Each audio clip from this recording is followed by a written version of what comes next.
A crocodile in the Yangtze. Now this is thoughtful.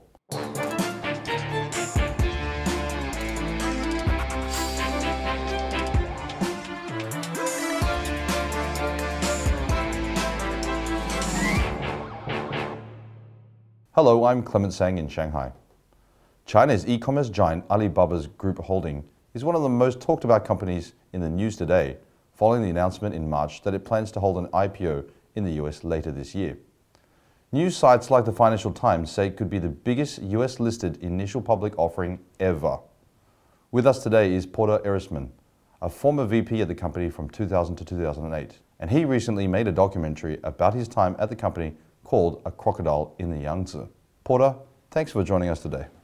So tell us, where did this name come from, why did you produce it, and what are the key learnings from it? Yeah, so the film is called Crocodile in the Yangtze, and I came up with that because there was a famous quote that Jack Ma once said, which is that he said, Alibaba is a crocodile in the Yangtze River, eBay is a shark in the ocean. If we fight in the ocean, we'll lose, but if we fight in the river, we'll win. And so it's really a metaphor for why, as a local player, he felt that Alibaba was in a good position to battle eBay. And so that's really the crux of the film, is the battle between Alibaba and eBay behind the scenes, how that played out. But my motivations for making the film were really that I had worked inside Alibaba for more than 8 years, and I'd seen this company grow from an apartment into a huge global company. We had had this David and Goliath battle, and I felt as I was leaving that I wanted to just take this and share the story with entrepreneurs who are pursuing their own dream so they could learn from the successes as well as the mistakes that Alibaba made. So I was originally going to write a book, but it turned out that my book deal didn't happen, so I went back to the drawing board and said to myself, what can I do to tell this story? And it ended up where I convinced Alibaba on my last week to give me some archival footage from the company, and then I went and spent 2 years gathering footage from all around the world on my own, independently, making this documentary to share with mostly entrepreneurs. So I've traveled all around the world with it, sharing it with audiences of entrepreneurs or at film festivals. So besides just sharing the learning and the knowledge to the entrepreneurs and the would-be Alibabas of the future, what are some of the lessons to be learned from this documentary for global advertisers and other global platforms interested in the China market? Yeah, I think our lesson, both through our own experience with starting Alibaba.com, and then through our battle with eBay, and then through the deal with Yahoo that kind of deteriorated into a dysfunctional relationship, the lesson I learned through all of that is that the internet, more than any other product or service, has to be truly local. I mean, companies spend a lot of time trying to localize their advertising or localize their product packaging, but the internet is like water. It has to mold to the local culture perfectly. And so the lesson would be that what really, I think, one of the major reasons eBay lost in the China market is they felt that their product and service and platform they were bringing from the US was superior. And so they came into China expecting to win, but actually it turned out that Alibaba and Taobao built a much more localized product and service. It fit the culture much better. And so it's sort of an age-old business school lesson that you have to be local, but time and time again, businesses make the same mistake. And the internet, more than any product or service, has to be truly local. Let's show a short clip from the film.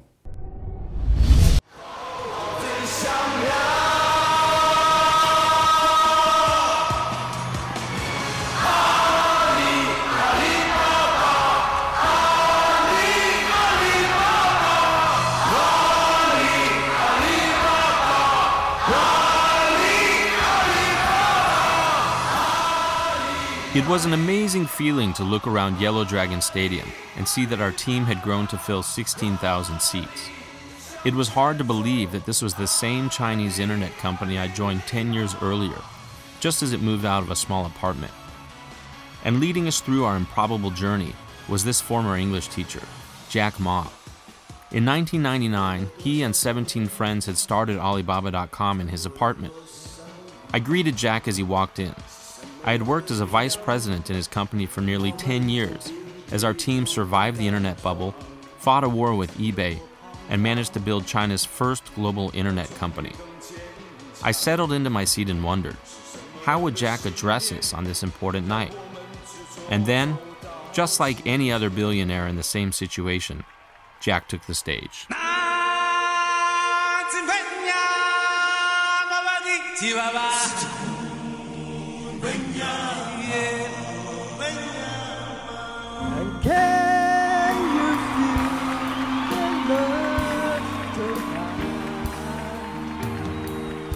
Well, it may not have been typical for a company chairman, but it wasn't surprising coming from Jack. People outside the company assumed he was crazy, but those of us inside the company knew better. This is the story, in my own words and in the most honest way possible, of what I saw and what I learned from a teacher, his dream, and his country. Welcome back. So you think on that basis, Alibaba's been on a spending spree recently on their M&A path, purchasing different types of media holding groups, cable groups. Is that part of the localization effort in order to expand the value chain for Alibaba? Well, I can only speculate because I left the company 5 years ago, so it's, but watching it, my guess is that now that Alibaba has achieved a leadership position in e-commerce, they're looking at other places where products can be bought and sold online. And in China, because so many different industries are coming out of an era of regulation, there are a lot of areas that they could move into that you wouldn't see eBay or Amazon moving into in the West. So, for example, financial services. You know, banking, when I walk into a bank in China, I see 20 seats in there waiting, a waiting room for customers. By definition, it's inefficient. And so financial services online is a huge potential opportunity. So you see Alibaba and Tencent moving into that. Another one is media and entertainment, and then also telecommunications. So these are areas that were inefficient because they were run by government-sponsored entities, but as they deregulate, it's opening the doors, and that's what these mergers and acquisitions, I think, are a reflection of. Okay. So you think that for investors, especially small investors, considering purchasing or being part of the Alibaba IPO, is there concerns related to the risk of entering such obscure or opaque markets like financial products?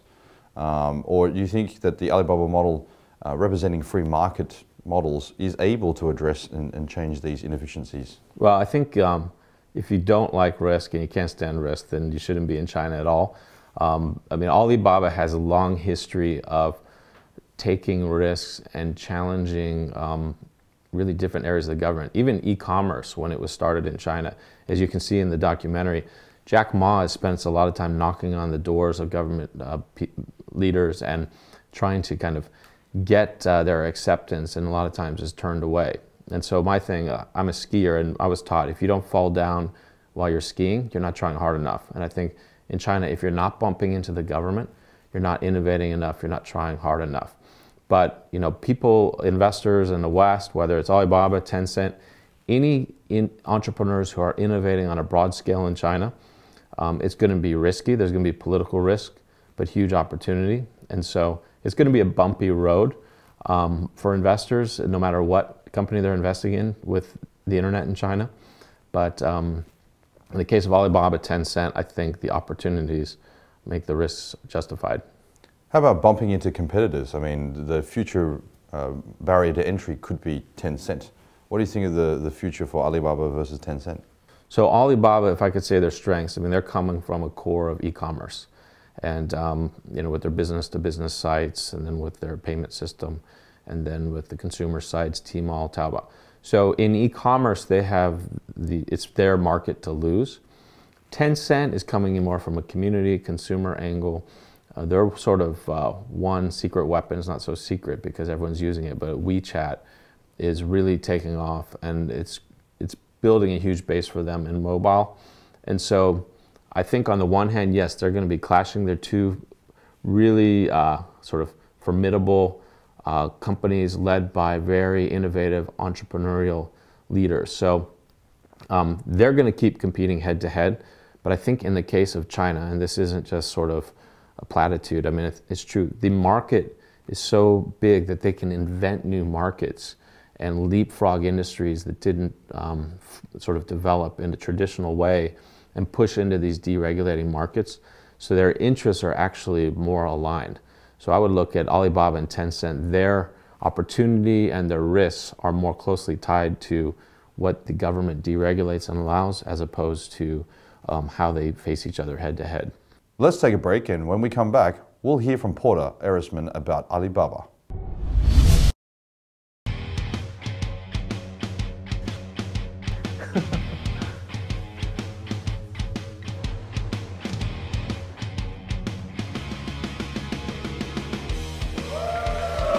Now, let's go!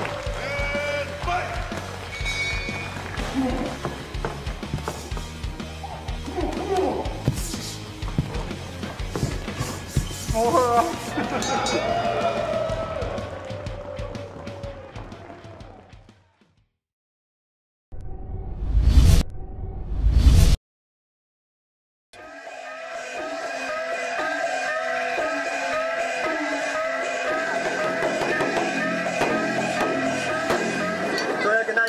淘宝网现在不仅在中国很热门，在美国现在也很热门，大家都在关心说淘宝网跟 eBay 的竞争还能持续多久？也就是说 eBay 什么时候能够再翻过来？那我想今天跟大家讲的这句话呢，不是说我们在未来的1年、2年、3年以内，我们要记住这句话：以前的竞争是针锋相对的竞争。 今天的竞争呢，我们要记住这句话，叫做“心中无敌，无敌于天下”。我们不要把那个别人就是赶尽杀绝，啊，这个不用，真的要这个。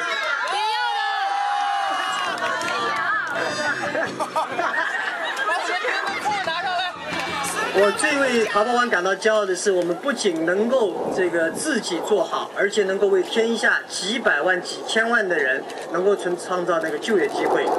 所以呢，我希望在未来3年以内，我们不要把竞争作为第一要素，竞争已经变成第2、第3要素。最主要的是如何把淘宝网的交易量继续做起来，把淘宝网的用户再增加起来。我们不是说打败谁，而是把这个市场做大。 Welcome back. We have Porter Erisman in our studio today. And as you see Alibaba reaching maturation across all these different types of segments, what do you think of new market entry for Alibaba to go to Africa or for Latin America? Well, I hear that on your recent tour around the world, you did get feedback about local players there comparing themselves more about Taobao versus eBay and Amazon. Yeah, so I think in China, we're so far from maturation of the market because it's so many new and exciting things are being invented in China. So that's why I think it's going to be this laboratory that the world is watching to see what innovative ideas come out of China, and they're going to borrow them. But internationally, once they feel comfortable and strong in the market, first of all, Alibaba is at an advantage over Tencent because it has a long history of international operations through its Alibaba.com English language site. And a history of making mistakes as well, so they'd kind of learned from a lot of those lessons. But you're right, the one thing I've seen in the world, so I've traveled to 6 continents, 15 countries with this film, and the thing that I've found is that in the past, people used to compare themselves to eBay and Amazon. And now when you go into developing countries, the first thing entrepreneurs say to me is that we're the Taobao of Indonesia, or the Taobao of Nigeria. And so this model could be actually the biggest new export from China, which is the Taobao model, because it's proven that even though e-commerce is slower to take off in developing countries, when it does take off, it has a much bigger impact on that country than e-commerce in the West. So Alibaba, Tencent, they're going to have to figure out their own strategy for going global, whether they invest in other countries and let the local entrepreneur take the lead. But you will see, especially after the Alibaba IPO, when it finally does happen, you'll see all the investors are going to start looking around the world, where's the next Taobao? And they're going to look to large emerging markets. Now that you've finished the roadshow, you've finished the film, what's coming up next for you? Well, for me, actually, this documentary is my way to transition into a filmmaking career, believe it or not. And because I think, actually, the same way I was excited about the internet when it started booming and excited about China, the thing that excites me now most is that the internet is allowing independent content creators to create their own films, own ebooks, and sell them online instantly, globally. And so for me, I think this next phase of my career is going to be more involved in film. I'm working on another documentary and actually a feature film that I can tell more about later. But for me, I think that's a very exciting new area, and I'd like to move from being creative on an entrepreneurship level to more of hopefully a artistic level, and this documentary for me is a bridge into a new career path. Porter, thanks for being on Thoughtful China today. Thank you. That wraps it up for today. Be sure to subscribe to us on Youku, Tudo, and YouTube. You can also follow us on Weibo, WeChat, and Twitter, and join our LinkedIn group. See you again.